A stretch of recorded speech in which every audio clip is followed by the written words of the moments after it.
It was a 4-story fall. From the top of the roof to the concrete pavement below. He had just passed his 29th birthday.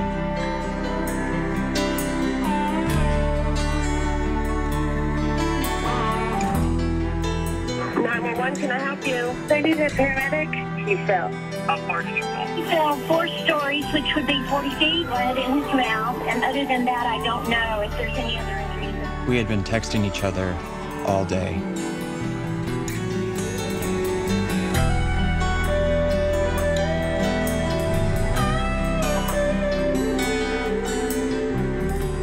His name was Tom, and he was my life. At the beginning of our relationship, Tom and I bonded over the many similarities we had. We both grew up listening to country music. Garth Brooks is our favorite country artist. And somehow we both agreed that The Dance is our favorite country song. If there was ever a person to truly emulate the lyrics of this song, it was Tom. Holding you. I held everything. For a moment, wasn't I the king? But if I don't know, now the king would fall. Hey, who's to say? You know I might have changed it all. And now I'm glad I didn't know the way it all would end. The way it all would go. Our lives are better left to chance. I could have missed the pain that I'd have had to miss the dance.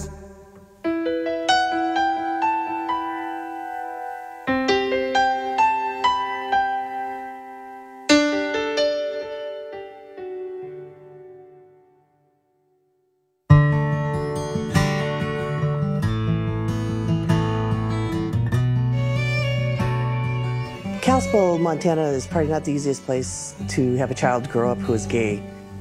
Our community is, you don't want to say backwoodsy, but you know, they're rural, and so they don't accept people who are different. The day Shane was born, I had to get a special leave from the hospital to go sign my divorce papers. So I was the talk of the hospital because we're a small little town, and that was kind of the special moment in my life. I think that, you know, they might have gotten married too soon, possibly, and they kind of just grew apart. My dad, he's a character. He was a wrestler in college, and he loves hunting. I would go hunting with my dad, and all of a sudden, after he'd shoot a deer, I would end up in tears, because I kept thinking Bambi. Like, my dad just shot Bambi. After a while, he stopped taking me hunting.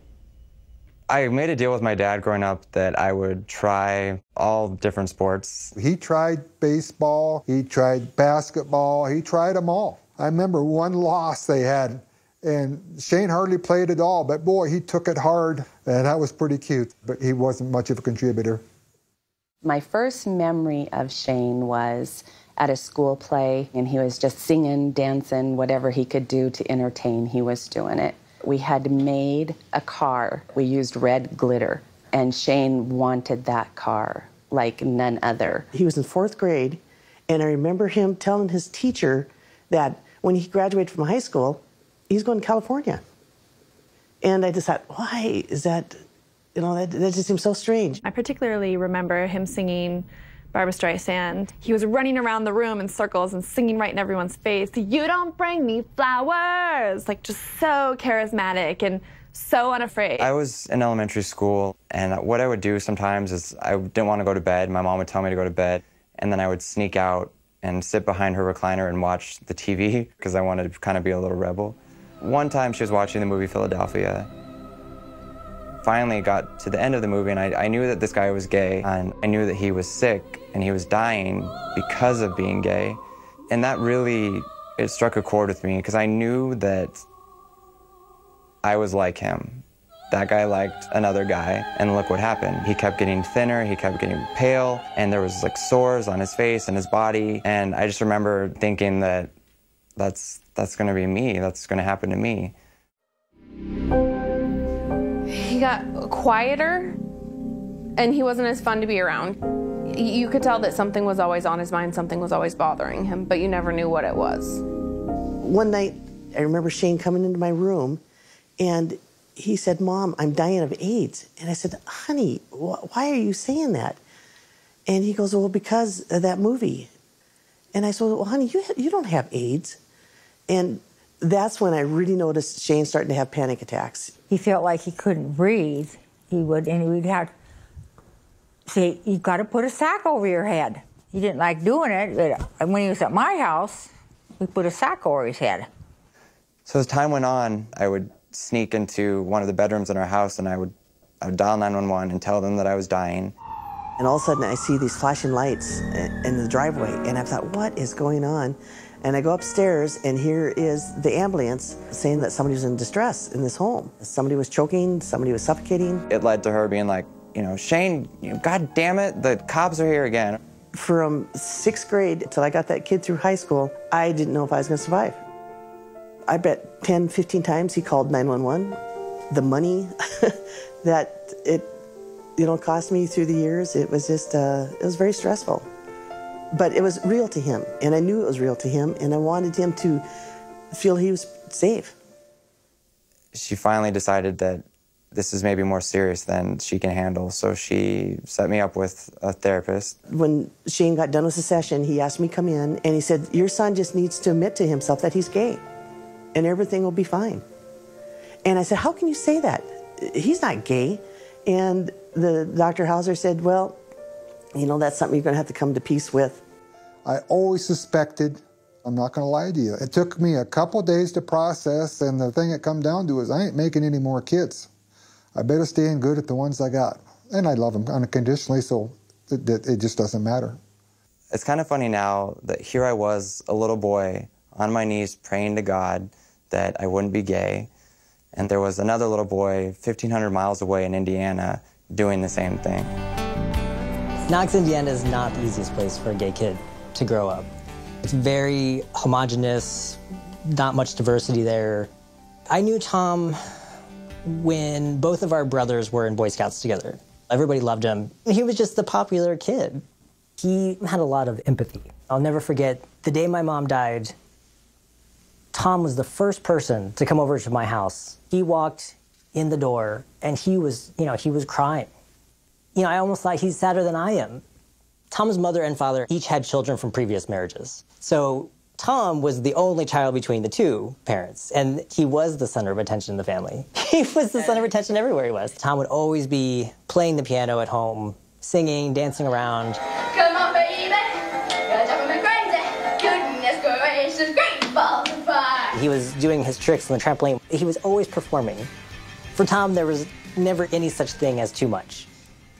Tom's dad, he was a simple blue-collar worker, came home late, got up really early the next day and, did it again. Both of his parents sacrificed a lot for Tom's happiness. His mom took a job as a janitor so that Tom could go to Culver.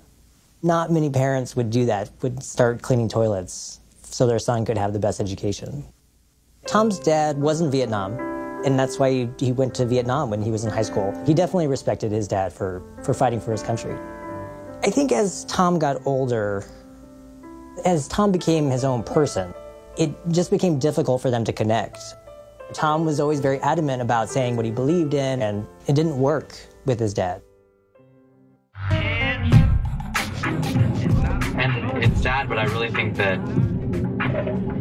if more people would give me a chance to be their friend, I can show them that it's just because I'm not exactly like them that I'm still a good person. Welcome to Nursery. When you're ready, please. Hi, how's it going? Oh, waiting. What? I'm just coming to get the usual. Okay. Next time you board the window, please. All right, thank you. It's kind of pathetic if they know exactly what I get every time. In Kalispell, seriously, there's tons of people at Dairy Queen. It's the cool place to be. I don't see. She just closed the camera. Oh, there's. Oh, geez, I closed the windows. I actually worked here, but I didn't tell people that I worked here. I have to admit that I want to be one of those people that people are like, oh, you know, whoa, you look good, because I enjoy running. But when I run, it's on a treadmill in our house because I do not want people to see me running. I do not want people to see me really at all. The one thing that I wanted was just someone that I could talk to and relate to that accepted me for being me. I developed a crush for a guy named Matt Parker. We would spend the night at each other's houses all the time. We would, play basketball outside. We were just best friends. It was in high school that I finally got the courage to tell Matt how I felt, and I wrote him a love letter. I was nervous. I was so nervous about giving him the letter, but he had to tell me that he's not gay, and it broke my heart, but at the same time I was still so happy that he was willing to be my friend. There was a situation with a couple of friends in high school, and they were questioning his sexuality and kind of were, mocking him, making fun of him, and a couple of his friends completely shunning him. I got a phone call from one of his best friend's mother, and she wanted me to come over. She was very upset. Once my mom told me that she was going over to Matt's house, I knew immediately this was not going to be good. It wasn't, really love letter. It was just, he admired Matt. He enjoyed his time, and it was just, I thought, like a good friendship letter. It was nothing distasteful. It was nothing sexual. It was just telling him how he felt about him. I let her say everything she wanted to say, and after she was done, I just told her, I said, you'll never have to worry about this again because Shane will never be around Matt, and I don't want to ever hear from you again. I don't want to say what I really told her. It wasn't polite when I just told her basically take the flying leap and to leave my son alone. Matt's parents were very prominent in the community. His dad was a principal, his mom was a teacher. I was told by the principal that I wasn't allowed to go to any sporting events because Matt was on the teams. That was the big place to be. That was where everyone in town was, and Shane wasn't welcome. Matt was also in the same church community, and Shane wasn't able to go on a very important trip with his youth group. Matt's parents made it so he couldn't go, and he had raised all this money to go on this trip, and he was devastated. He acted like it was no big deal, but you could tell he was hurt. Once this letter came out, this boy and his parents went and shouted it to the world. Kids at school were constantly picking on him. He wasn't accepted anymore. They called him gay, they called him fag. The names that they called him were just horrendous. There's a mentality of the cowboy way, which does not include people that are gay. So it's a tough place. Before he was banned, Shane was at a football game, and all these kids started spitting in this cup. And next thing I know, the one kid that used to be a real good friend of Shane's had this cup, and he's just about ready to tip it on Shane's head. And let me tell you, if you want to talk about a mother bear protecting her cub, this woman came unglued. I said, you put that damn cup down and leave him alone. It was just heartbreaking to see that happen to my son. It was after all the drama with Matt and his family that I went to a really dark place and I had a breakdown. I got a call from the school informing me my son hasn't been in school for 2 weeks. Other kids made his life literally a living hell, and it never really got better, and I don't think he ever saw it would get better, and that's why he just stopped going. One evening, all three daughters and I went to the furniture store, and it was his birthday, and he was by himself, just hanging out with his mom. He was very depressed. He was not Shane. He was like a shell of himself. I was sick of the embarrassment and the pain that I was bringing to my family. I felt like the only way that I can make their lives better is by taking my own. I was at my dad's house, I was home alone, and I just walked over to his gun case and I took one of the guns and I just went back in the living room and I just sat there and I held it. I mean, there's so many thoughts like going through my head at that moment. It was like for over an hour, just really contemplating like what my next step should be. Fortunately, I also thought through in that it wouldn't be fair to my family. It wouldn't be fair to my mom. And I just had to visualize what the experience would be like for them if I did take my life. And it wouldn't be worth it. Also, on some level, I must have believed that somehow, someday, there's going to be someone out there who's going to love me for me.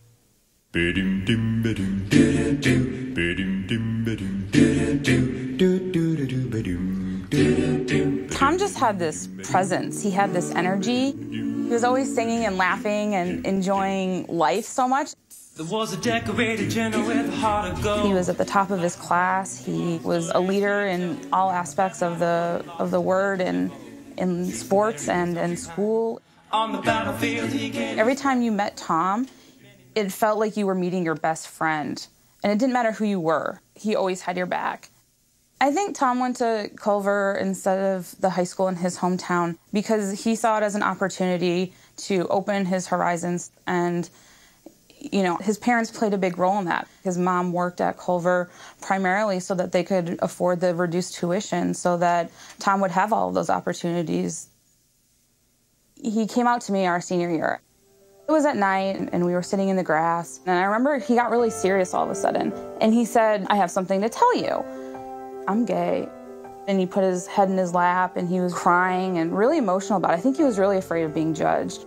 It didn't surprise me at all. This is coming from my friend who probably 3 or 4 weeks ago was singing "I'm a Barbie Girl" while jumping on a trampoline in his backyard.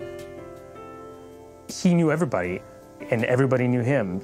I felt like my popularity scale rose just because I hung out with him. Tom was friends with Anne Hathaway in school. He also was friends with Tom Hanks' daughter. I never could wrap my mind around it because here was Tom, this sort of Midwestern, corn-fed, American pie-eating guy who came from this tiny town in Indiana, who then went to military school. He was able to get along and succeed in that entire social circle and academic circle, and then went to Vassar, which is this liberal place and a completely different vibe. He just sort of was magic. Tom, for as beautiful as he was, and, you know, and the fact that he knew how beautiful he was, he did not care at all about how other people look. And he did not care where you came from, what car you drove. He just accepted anybody and everybody for who they were. And I think because he was gay and because he knew what it was like to be not the mainstream normal person, he told me many times how much he respected me because I was hearing impaired. What 20-something-year-old says to you, "Wow, you're amazing, you've done so much, I'm in total awe of you." Who says that? Nobody.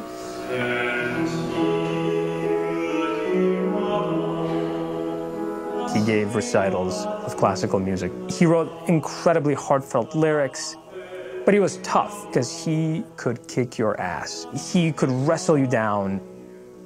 I know that his dad was very stern.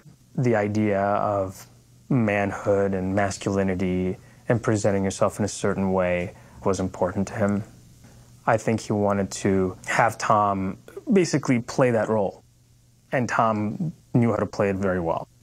There was definitely an unspoken understanding between Tom and I that he was gay. And I know that was a struggle for him because he still hadn't told his parents. I think Tom was literally worried that his dad would kill him. Well, I'm leaving Kalispell right now, and it's roughly 3 o'clock. And yep, I am nervous. I've been talking to my family, and everyone's crying and doing that whole thing. I'm gonna be on my cell phone so it looks like I'm not talking to myself. Everyone gave me money and told me to be safe, so here I go. After graduation, he got a scholarship to go to the school here in town. And so it was hard for me to not have him take it because he wanted to go to California. I knew when he went to Hollywood he was going to be okay. He could mix in with where a lot of gay people were. I didn't even know he went. My mind is gone. I can't remember many things. What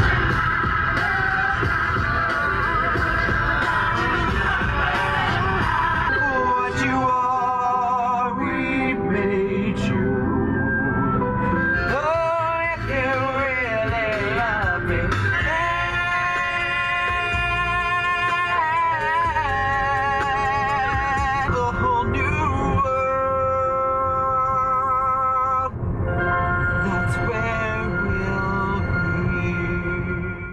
We first met Shane at a family wedding in Missoula, Montana. He said, eventually I'd like to move to California. Well, 3 months later, we got a phone call from him that he was here. So we kind of tried to steer him, helping him get a job, a place to live, and we became like his adopted parents. I think he was barely 18 years old.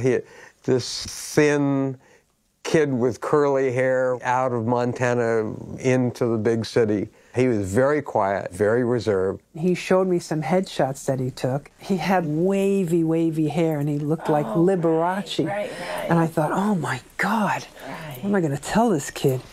Shane said he wanted to be an actor, but after a very short time, it became clear he just wanted to get to California. I got a job working as a production assistant for a TV show. Shane and I met in the tape vault, and it was pretty much love at first sight. He's got that small town kind of quality to him. He's just so likable and funny and so humble. Shane doesn't necessarily see sort of what everyone else sees. One of my friends that I worked with, she invited me to go bowling with one of her friends. We had this idea that we had to get Tom and Shane to meet each other, but we didn't tell them that it was a setup. She said that there was going to be this guy there named Tom, and that he's active in industry, so she thought that maybe it would be a good person to be connected with.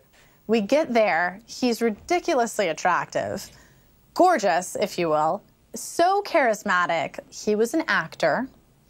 I think he'd been in a few things, and almost immediately, Shane became skeptical. He was like, who is this guy? And I'm like, why is he bothering you so much, Shane? He was 4 years older than me. Like, he traveled the world, spoke a different language, he played a bunch of instruments. He was just so cocky and confident, and well, of course he was bowling really well. And then here I am, can't even knock 5 pins down. So it wasn't too long after we went bowling that we all got together again at my friend Lizzie's apartment. It was that night that we finally exchanged phone numbers. We ended up hanging out, a few times here and there. He was always singing. He was always happy.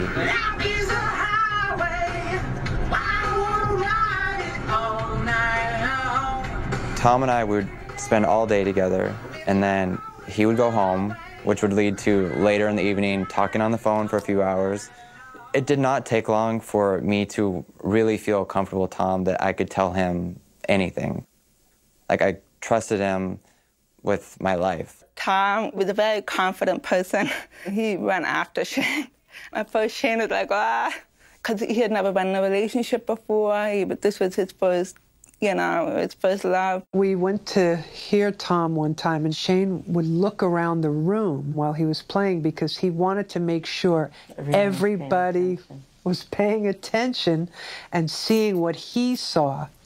And there's a Jewish word called gvel, and that's what he looked like when Tom performed. He was gveling, he was glowing.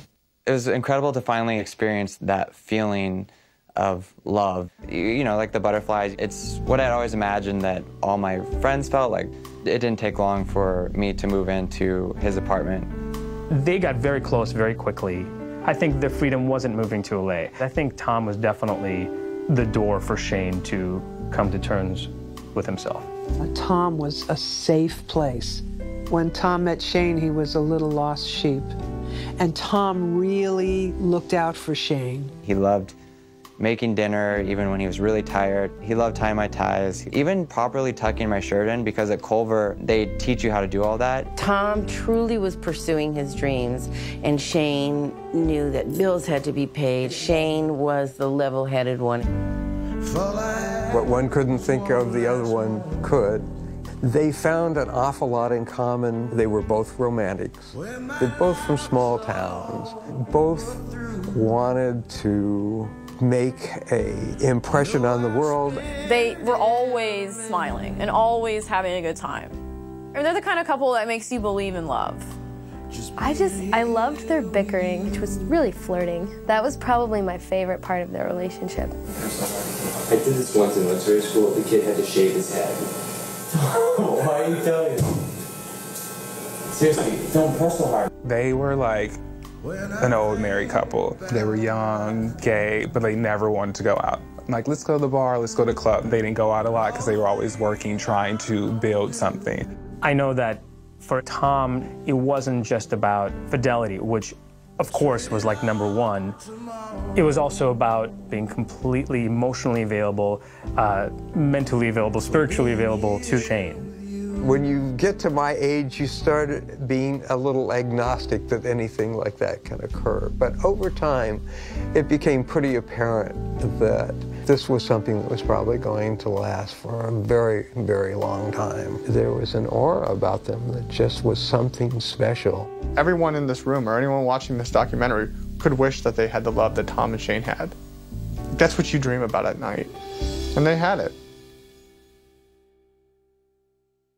Shane and Tom started doing online promotion for musicians. They had a little tiny shack of a studio, but it was just so much fun, and we would just spend hours and hours just trying to think of ways to take over the world. All of a sudden, there was this factory of videos that started coming out. They had all these ideas for what could be a TV show or a travel show. Hey everybody, I'm Tom in the beautiful, extremely hot and humid city of Rio de Janeiro, Brazil. Welcome to TomandShane.com. I'm Tom. And I'm Shane. And we're in Oahu. Why do you always do that voice? I don't. That's not the pilot. The pilot. You do that voice. Well, I know. Okay. They became adventurers, filmmakers, documentarians. I think they just really liked the idea of taking the excitement that they had and sharing it. The more Tom and I fell in love, the more we wanted to tell our parents about it. But each of us had the philosophy that there was no need to tell your family until you found that person that you were going to spend the rest of your life with. So my mom and my aunt were visiting, and it was very late at night, but I told my mom that I had to talk to her. With Tom by my side, I said, Mom? I said, honey, if you're going to tell me you're gay, that's fine. I know it, and I'm okay with it. And I said, and is Tom your partner? And Tom goes, yep, I'm his partner. Tom was sitting there waiting for a big blow-up or something, and I just said, oh, great. I don't have to worry about Shane like I did.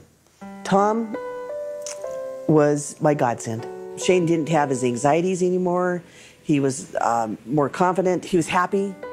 He was just more of a man. I never imagined that I could love my mom even more than I did. She'd been there through all my struggles of being gay, and we never said out loud what the real deal was, but now we had. It was the greatest feeling ever. Chestnut roasting on an open fire. Tom and I knew it would be a challenge to come out to his parents. So he was in Indiana for Christmas.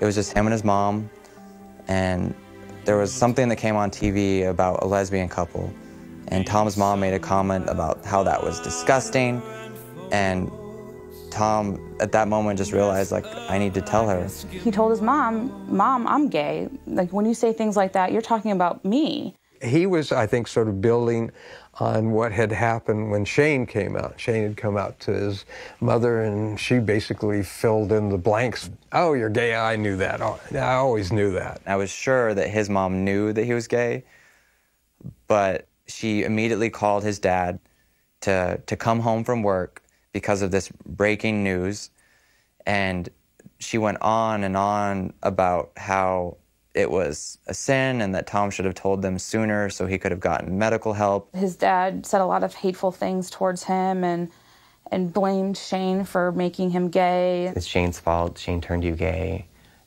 Being in LA turned you gay. All of your accomplishments so far being nothing now. They said, change your mind, you have to change your mind. And Tom said that he just kept saying no. Like, I can't change my mind. It's not a mind change thing. Tom called me. He told me that his dad pulled a shotgun on him. And at that point, I was really scared. So while Tom and I were on the phone, his dad, Norman, literally ripped the door off the hinges. And his mom got on the phone and she said to me, listen here, fucker. I don't know what you did to our son, but we're gonna come to LA, we're gonna find you. I think the phrase his dad used was, he was going to come out to California and gut him.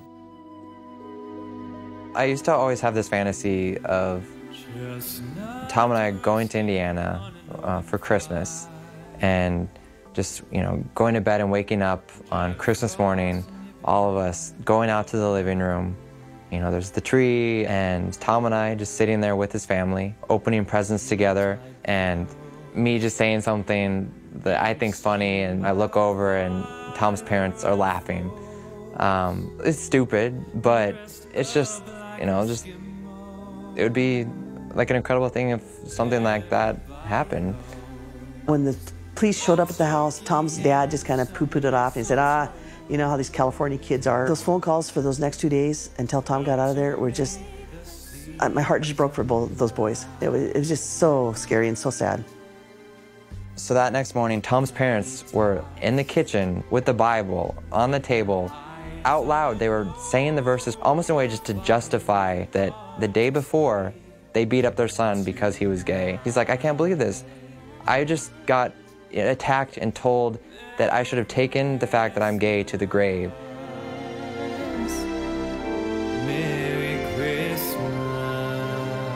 It was just an awful situation, and Tom, you know, got out of there as soon as he could and flew back to California.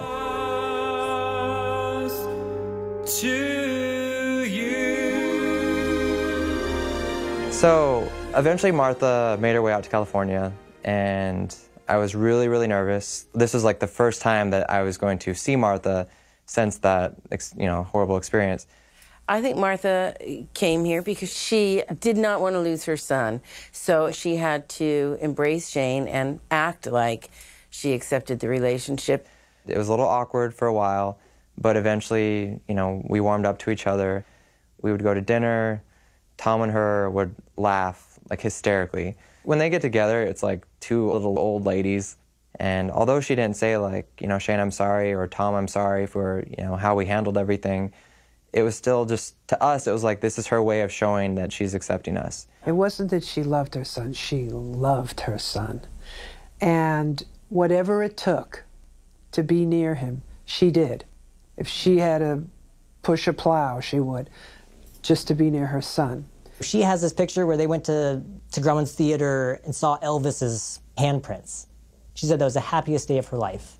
I think she truly enjoyed coming out to California. And then she would get back to Indiana and basically wouldn't acknowledge Tom's life here. And, you know, again, it was kind of like just baby steps. Truly, after, like, you know, a few times, we felt like, you know, she was okay with us and she was happy for us. She even insisted on Tom and me taking the bedroom while she stayed on the sofa with our dog. Justin, can't believe you. Look at me. How could you? Leave me all alone. Grandma's here and you just want to stay with her. You're such a traitor. Yeah, you put that head down. Tom was obsessed with this dog. Tom was always taking pictures of him. It was like someone was like a newborn baby. He was actually found abandoned under a car in Hollywood. Hi, Napoleon. How are you? He had a Santa Claus outfit, and he had some other crazy outfit. And I thought, oh my God, this is not going to be two gay boys with their gay little dog, is it? And sure enough, pretty quick on Facebook, Tom was taking pictures of Justin Bobby in his little rain gear, and I thought, oh my God, you guys, come on, you got to quit that. So.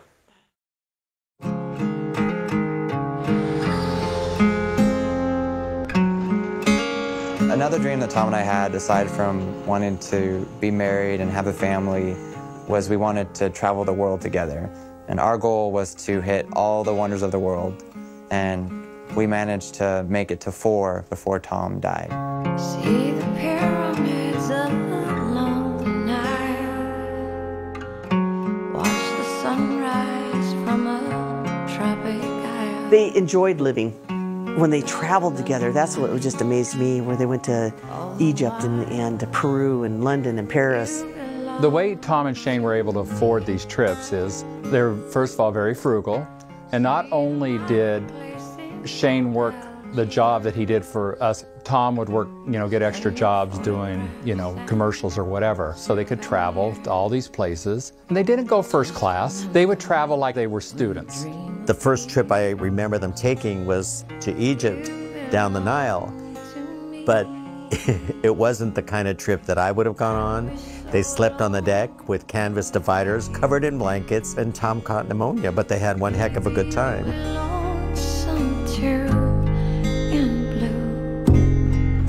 Just remember till you're home again.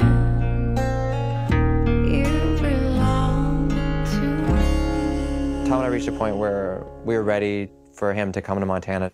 I kept talking about how beautiful Montana is. But for me, it was more about, I was just excited for him to finally meet my entire family. My dad, all his life, was a logger. Told gay jokes, not the type of person that you could sit down and be like, hey, your son's gay, and he would take it easily. The first time I ever met Tom, I'd just been to town and I'd seen my daughter's car in the driveway. So Shane and Tom jumped in the closet to hide, and then my dad walks in and they both jump out of the closet like, surprise. And here's my boy and here's his partner. And it worked, they surprised me. And we just thought it was funnier in hell that they did that, because it's like they came out of the closet at my dad's house. Tom, he knew I was a macho type guy, and maybe that I was going to have the macho type conservatism that wouldn't accept him. And you could just see he tried all the time around me. And I appreciate that, him trying to be likable. It was easy to like Tom. He was a great guy. Tom was a pistol. He was so much fun to be around. I saw that he made Shane laugh. It's the type of happiness you have when you meet your soulmate, and that made all my worries just disappear. So Tom and I went to Arizona to visit my grandparents. Shane was so happy. It was the happiest that I'd ever seen him since he was a little kid on up. And my great-grandma Pat was there. And no one told Grandma Pat that Tom and I were a couple. She was like, oh, nice to meet you. And then later I heard her in the other room ask my grandma, Judy, so who was that guy? Well, I never knew Shane was gay, but I met his partner, and he was a very nice guy, and we all liked him and went along fine with it. Tom was fascinated with Grandma Pat for a few reasons. Every year she keeps track of how many snakes she kills. Well, I'm always after a snake. I don't want them around. You killed up to how many at a spring, every spring? Oh, I killed up to 40 or better. After Tom and I went for a walk with both my grandmas, when we were coming back into the house, Grandma Pat put her arm around Tom. She's like, welcome to the family. She's 90 years old, and she's accepting our relationship. People that talk about him, they don't understand a lot of it. They think that if they go to church and everything, that God will take care of it. They can be just like all the rest of the guys. And so we can't get through to them. To tell you the truth, I'm tired of hearing about it. So they're not Romeo and Juliet. That's right, they're Romeo and Romeo. Get over it. I did not like to show any public display of affection. Whether it would be us on a plane flying somewhere and we wanted to be affectionate, we would actually take a coat or a blanket and cover our arms and hold hands under the blanket. Just don't make it hard. I think that Shane was very conscious of where they were and not making other people uncomfortable. I never really wanted to say I love you in front of friends or anyone. So we developed this little code. Whether we're at a dinner or a party, one of us would find a way just to tap the table 3 times just to say, I love you. So that became a very special sound for both of us. Tom was just so passionate, and he was so affectionate, sort of brought Shane out of his shell a little bit, as far as, being out in public and not being ashamed or embarrassed that, yeah, this is my partner and we're gay. So what? Once we were in Paris and we were in front of the Eiffel Tower, I just decided, screw it. I'm just gonna sneak in a kiss. And I did. Tom's face, he was just like, what just happened? He was so excited. But then the first thing we did after the kiss, we looked around, did anyone see us? But I'm so happy that I did that, because he was just thrilled. Tom wanted to marry Shane, but he wanted it to be legal. He wasn't going to settle for a technicality or oh, it happens to be legal right this minute, but tomorrow it could not be. He was the kind of man that just stood up for things. And I think part of it was like he wanted to show everyone back home that I'm serious. This is me. He bought me a ring for Christmas, and we had agreed to not spend any money on each other. He would tell me, but Shane's gonna get mad because we have a budget, but I just want to get it for him so bad. And I opened it, and it was a ring with a note in it that said, 2011 will change our lives forever. Love, Tom. I had the image of their wedding played out in my head. I knew it was going to happen someday. There was no question that they wanted to spend the rest of their lives together and have a family. That was something he wanted so bad. He used to say, you know, I'd love to have a little Thomas running around. I guess one of the saddest parts when I really think about Shane and Tom is the fact that essentially they're living the American dream, with the exception of being able to get married to each other. Everyone brings up domestic partnership, and it angers me in a way because no little girl is sitting in a room and saying that I can't wait to have a domestic partnership. I can't wait to wear a white dress during my domestic partnership. That's not something that people dream about. They dream about getting married, and they weren't allowed to do that. And if it is ever illegal, they'll never be able to experience it because he's not here anymore.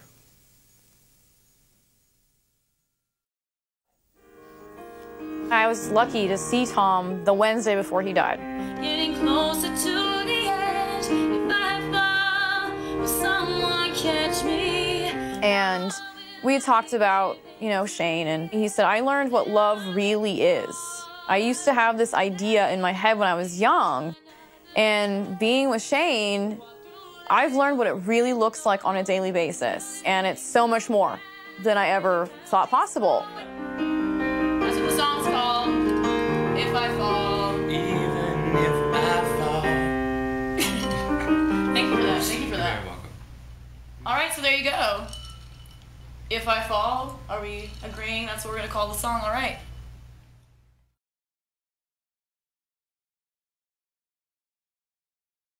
The thing that haunts me now is we had a fight that morning. Originally, we were supposed to hang out with our friend Alex and go take photographs together. And after our little argument, I decided that I would just stay home. Tom and I decided to meet at the studio, and we kept going back and forth. And he's like, let's go to your place. I just remember the sunlight in the kitchen. I need some of that sunlight now. I was like, okay. He was like, no, I want to do something good for you. Let's do a photo shoot. It turned this day around. So I had just started dating this man, and it was his birthday, and I wasn't with him. So Tom was like, I want to make him jealous. Let's put pictures of you on Facebook. He was the one that was like, let's do it, let's do it. Hey, can I do your hair? I was like, okay. And I have, you know, my brassiere filled with socks because, you know, there's just not much there. So Tom and I were texting throughout the day, and we eventually made up. It wasn't even a discussion whether or not to go to the roof because we always went to the roof. And we told each other that we love each other, and I'm so thankful that we did, because I have that forever now. And so by the time we get up to the roof, Tom has his camera, he's all ready. We'd all been up there like 50 times, and every time I'm just paranoid, because it's not like a tall wall, it's a short wall.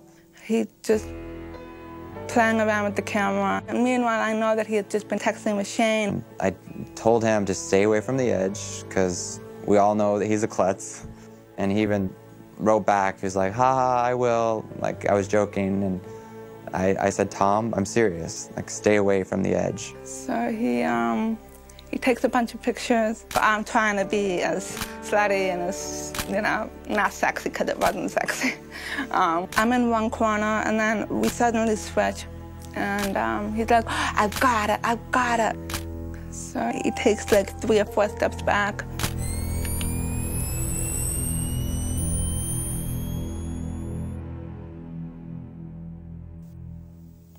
I don't think we registered that he was gonna fall. He was like, oh, and I was like, oh, you know, and I looked at him, and it was like we both thought, oh no, Shane's gonna be so mad. You know, just like, you know, if he knew that we were that close.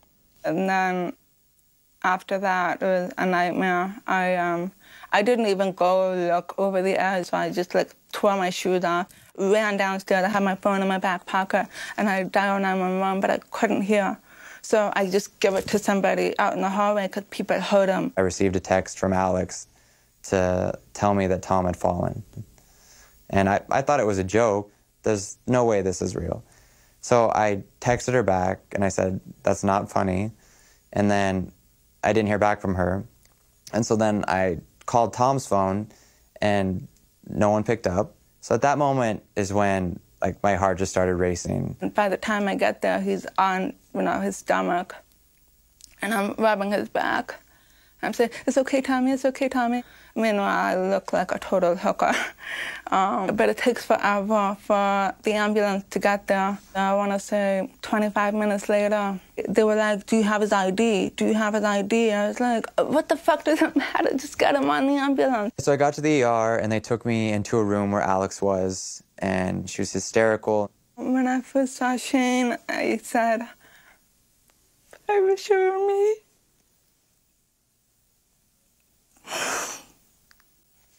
I said, because you two have each other and the love you have is so strong, I wish it had been me, fellow. I asked her, well, what's happening? Are they working on him? I didn't know anything. She didn't know anything. We hugged, and we said we loved each other. And, we're still hanging on to hope that he was okay. I tried calling Shane and I couldn't get through to him.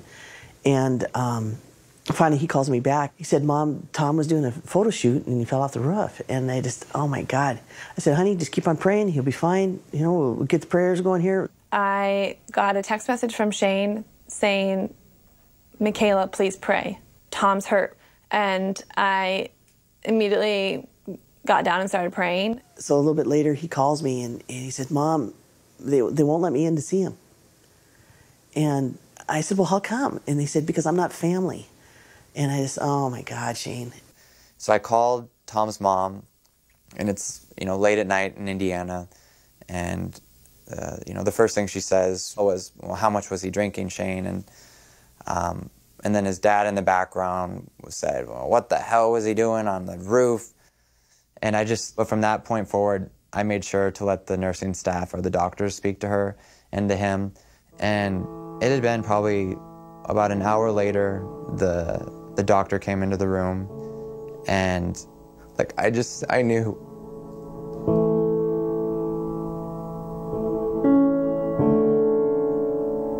I knew what he was going to say, and when he was talking, it wasn't registering in my head. I wasn't processing what he said. He just said he didn't make it. It was very, and we all just lost it. I had to just leave the room because I couldn't hear it. Alex was crying and she was continually doing this. I think she was just so traumatized. And Alex's mom was saying, oh my God, oh my God. And sometimes she would say, oh, his mother. Because Mother's Day was the next day. So I went outside. I called my mom and I was like, Mom, he died. And, she just said, I'm so sorry, Shane, I'm so sorry. And he's just crying, and I'm crying, and, here you are, again, 1,500 miles away, and you can't be there for your child. And I got a hold of him, and Tom had just died in the hospital, and I don't know, it's not a moment I want to ever go through again. The worst pain I have ever felt in my heart. I just sunk. I just said, are you fucking kidding me? Seriously? I said, seriously, who dies like that? I figured Shane was probably there when he passed, by his bed, holding his hand, and he said no.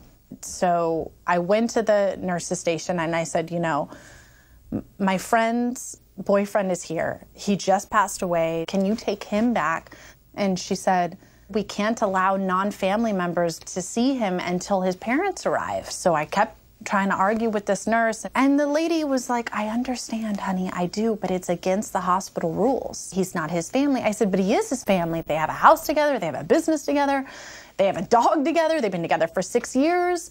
Finally, we were sitting in a room, and this one nurse opened the door, And she said, "Is Shane in here?" And so we went outside. She was holding Tom's license. And she said, "Man, he was a good-looking guy.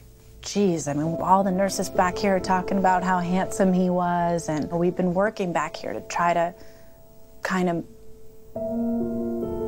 make him look the way that you remember him. Come with me, and we're gonna take you back." I think at the end of the day, the nurses knew, you know, it's not a gay thing, it's not a straight thing, it's a human thing, but it was definitely a gift, I think, that those women gave to Shane. So they walked me back to his room. There was tubes all over his body, tubes coming out of his chest. His face was covered, but you could see that there, you know, had been blood like all around his face. And it didn't really seem like this was happening. I just stood there for a while. I didn't know what to do. The only place that I could put my hand was like on his leg. And I did, you know, one final tap, tap, tap.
A man fell to his death from a 4-story apartment building in Los Feliz last night.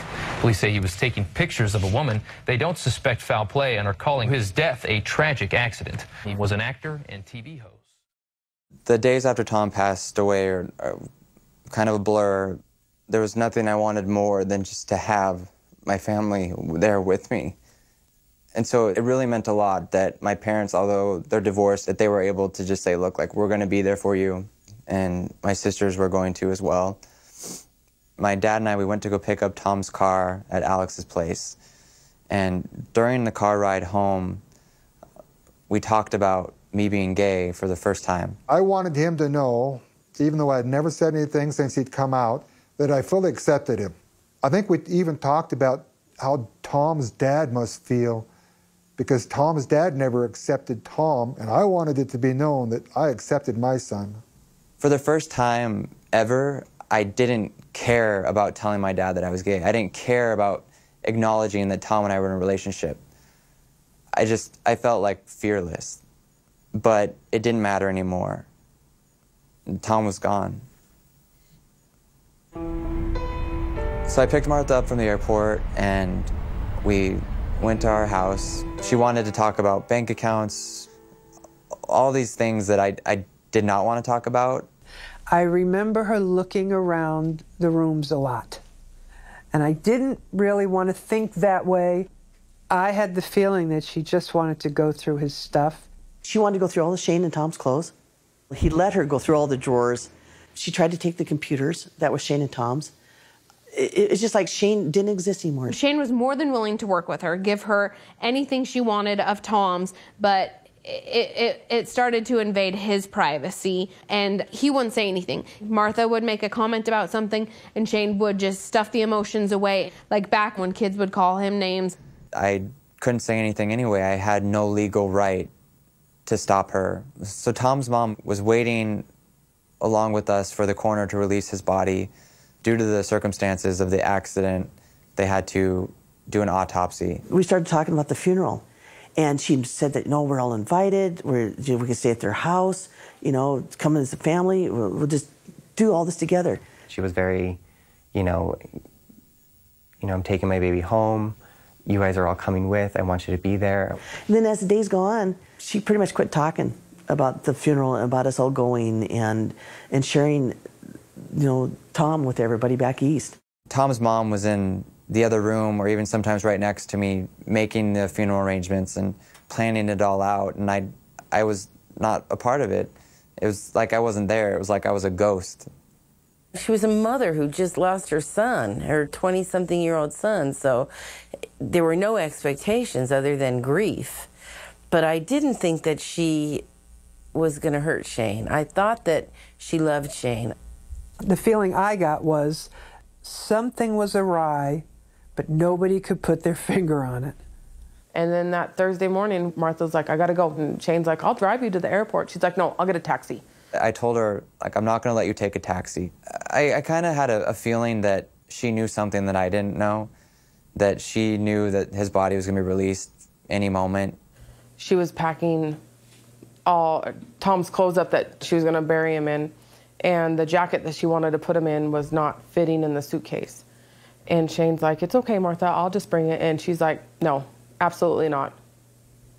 So maybe looking back now, it could have been foreshadowing what could have happened, that she knew then that she wasn't going to let Shane come to the funeral.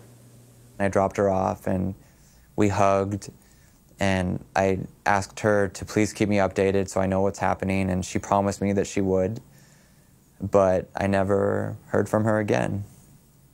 She was so grateful and so loving towards us for everything that we did for her son. She just was crying and hugging us and holding on to us. And I want to be a part of your life. I want to come visit. It was like we were bonded with her. And then the next day, she was gone. I talked to Tom's mom the day after he died. And she said, I'll let you know as soon as I know when the funeral is going to be so that you can be there. And then it was pretty much radio silence. They never called me back to tell me when it was, and I was very hurt. I see the notice on the newspaper, wake is this day, funeral's the next day. I called Tom's house to verify, and the relative who answered just said, if that's what the paper says, then I would probably go by that. And I personally called back to different mortuaries in his hometown to try to get information, and nobody would give us any information. So although I never heard from Martha, my mom and Alex and I, we all booked our plane tickets. During a layover, I received a phone call from one of Tom's relatives, and she wanted to let me know that I wasn't welcome to attend his funeral, because if I do show up, his uncle and his father had planned an attack.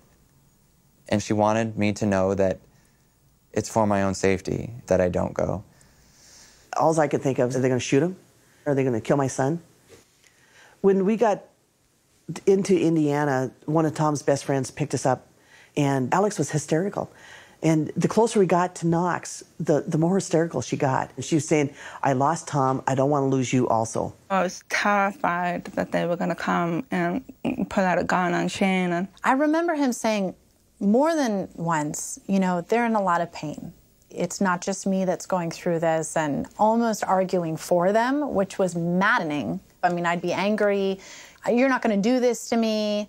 Nope, he didn't respond that way. We had a secret location to kind of come up with a plan about, just kind of staying out of their way. And even though I couldn't be in the church, I wanted to be as close as I could to Tom. Just being near was somehow comforting. Once I realized that Shane had been banned from attending the funeral, I realized that's why they weren't telling anybody when things were. They basically were keeping all the information close hold so that Shane couldn't get there. In the blink of an eye, everything were probably 800 people there. Half of them were there to support Tom, and the other half were there to support Martha.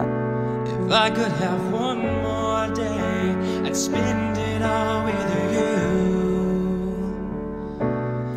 The casket was in the middle, and it was draped with a Culver blanket and all of his Culver accomplishments, and his mom was wearing his Culver ring. I think it was very reflective of the family and how they viewed Tom, and not the Tom that I knew. When I got out to Martha, all I could think in my head was, I have to kiss the casket for Shane. And I made my way over to the casket, and I kissed it, and I whispered, you know, Shane loves you. The funeral depicted Tom up until the point where he left for California, basically. The speakers were all from Tom's childhood. You know, it was his piano teacher and people from Culver. I took the flowers from the bouquet that the class of 2000 sent, and I dried them so I could give those to Shane. And I saved him a program because, you know, he's the love of Tom's life. He at least deserves that. Unfortunately, he wasn't mentioned in it. Families for literally 30 years can sweep that secret under the rug until someone dies, and then you have to really face the music. And I think that's what happened to Tom's parents. They had this great child. He was smart and talented, lots of positive things.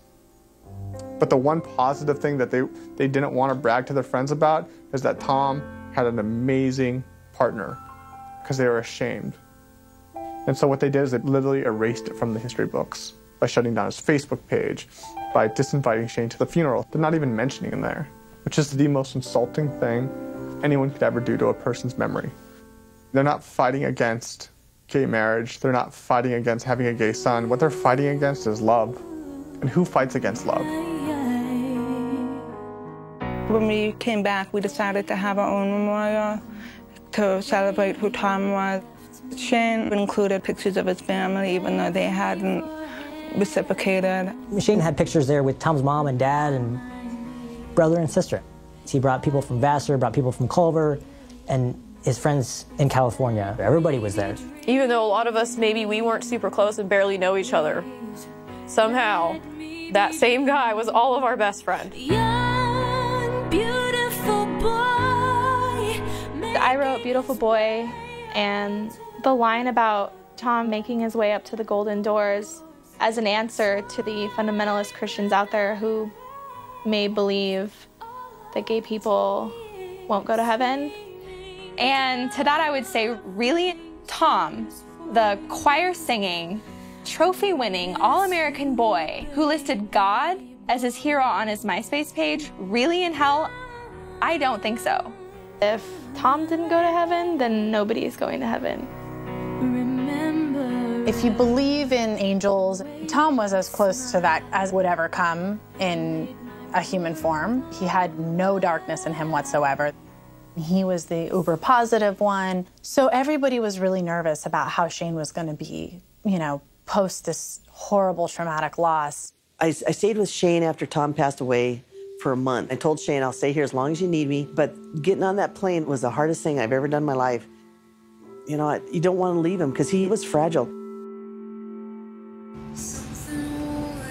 Tom.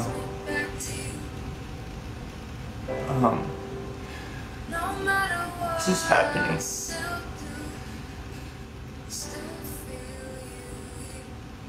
this really happening? To all those people that say that gay people are unable to love, and I ask every single husband and wife that is in love to just feel what I'm feeling, even for 10 minutes. And but really, I don't wish this upon anybody. I don't. I finally bought you your ring.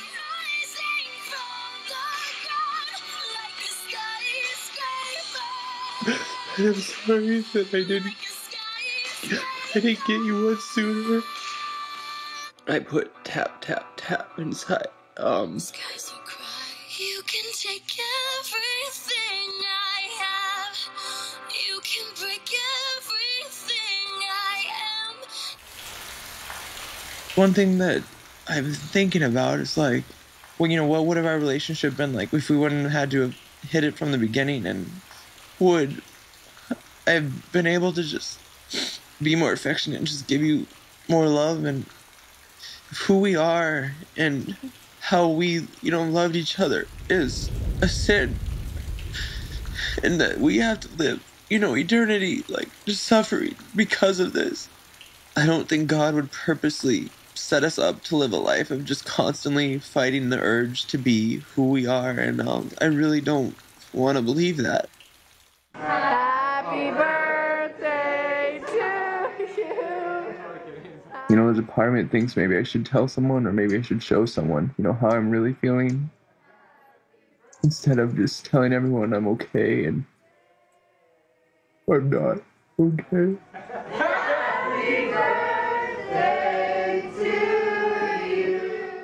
It's sad that it took losing you to see what's really important in life. All that really counts is just loving as much as we can. Not, you know, being afraid to be loved. Before I was not eating enough. And then now, all I want to do is eat everything. Fat stuff, ice cream, pancakes, red vine. Today, I'm going on a plane to see the Taj Mahal, the great monument to love, which was next on our list.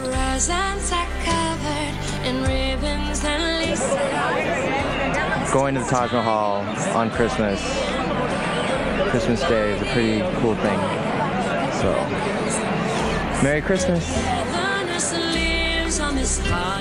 I just wish that all of us humans understood that we're all the same.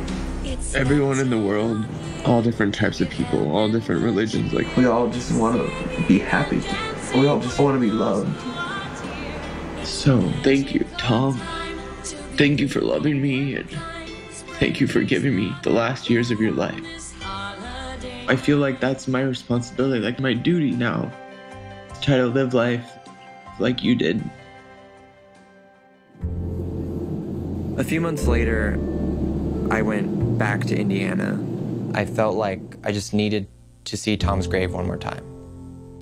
I still can't believe how much has happened since that first Christmas, when we were each getting on a plane, heading home, and we finally told each other how we felt.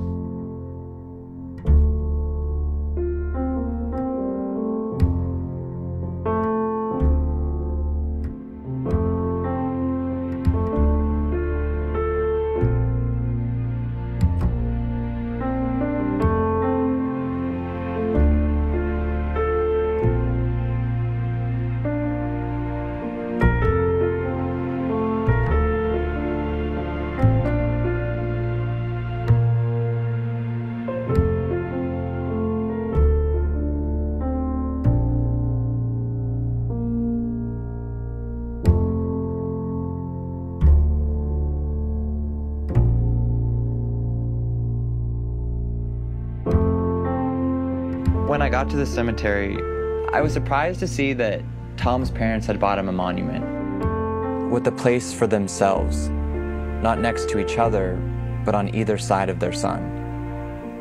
As though they're still trying to keep him from something or someone. It's hard to believe that even now, Tom is still being denied the promise of his own name.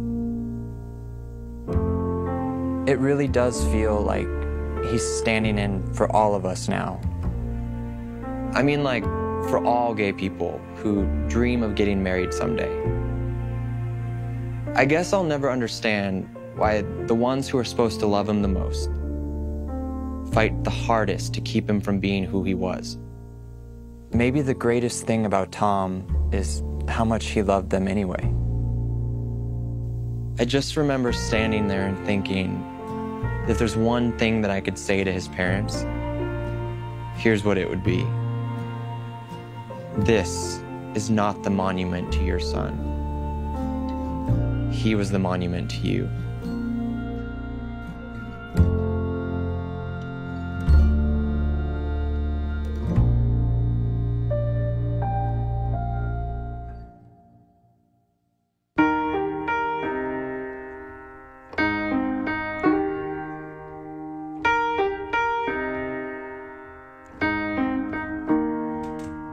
When I was in the 3rd grade, I thought that I was gay, cause I could draw. My uncle was, and I kept my room straight. I told my mom, tears rushing down my face. She's like, Ben, you've loved girls since before pre-K. Trippin'.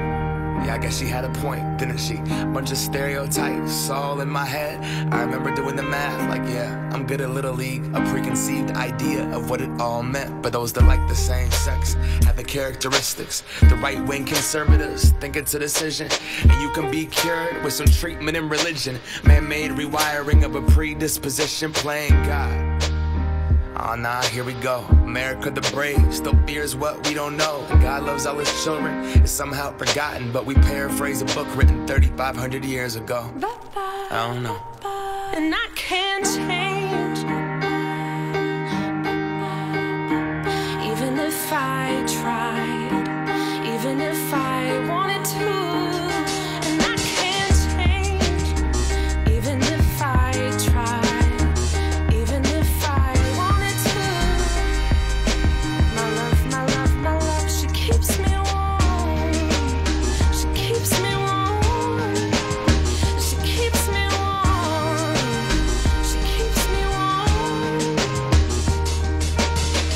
If I was gay, I would think hip-hop hates me. Have you read the YouTube comments lately? Man, that's gay gets dropped on the daily. We become so numb to what we're saying. A culture founded from oppression, yet we don't have acceptance for them. Call each other faggots behind the keys of a message board. A word rooted in hate, yet our genre still ignores it. Gay is synonymous with the lesser. It's the same hate that's caused wars from religion, gender to skin color, the complexion of your pigment. The same fight that led people to walkouts and sit-ins. It's human rights for everybody. There is no difference. Live on and be yourself. When I was at church, they taught me something else. If you preach hate at the service, those words aren't anointed. That holy water that you soak in has been poisoned. When everyone else is more comfortable remaining voiceless rather than fighting for humans that have had their rights stolen. I might not be the same, but that's not important. No freedom till we're equal. Damn right I support it.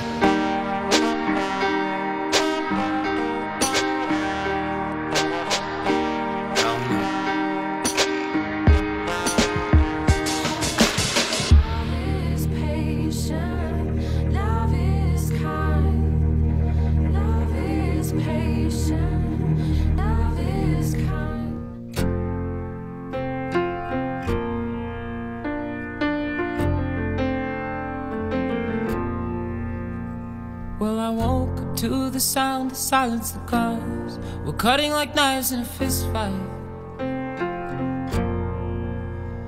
And I found you with a bottle of wine, your head in the curtains, and heart like the 4th of July. You swore and said we are not shining stars. This I know, I never said we are. Though I've never been through hell like that, I've closed enough windows to know you can never look back. If you're lost and alone, or you're sinking like a stone, carry on. May your past be the sound of your feet upon the ground. Carry on. Carry on, carry on.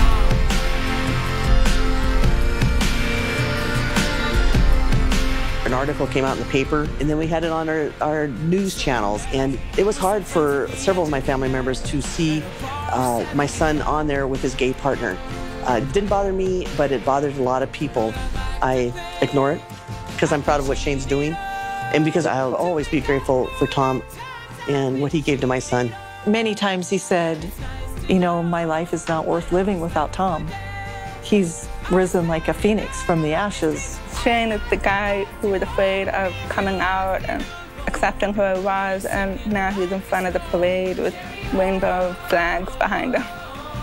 He made something positive out of it, which is always Tom's motto. Shane gave discrimination against gays a beautiful, unforgettable face, and that face was Tom.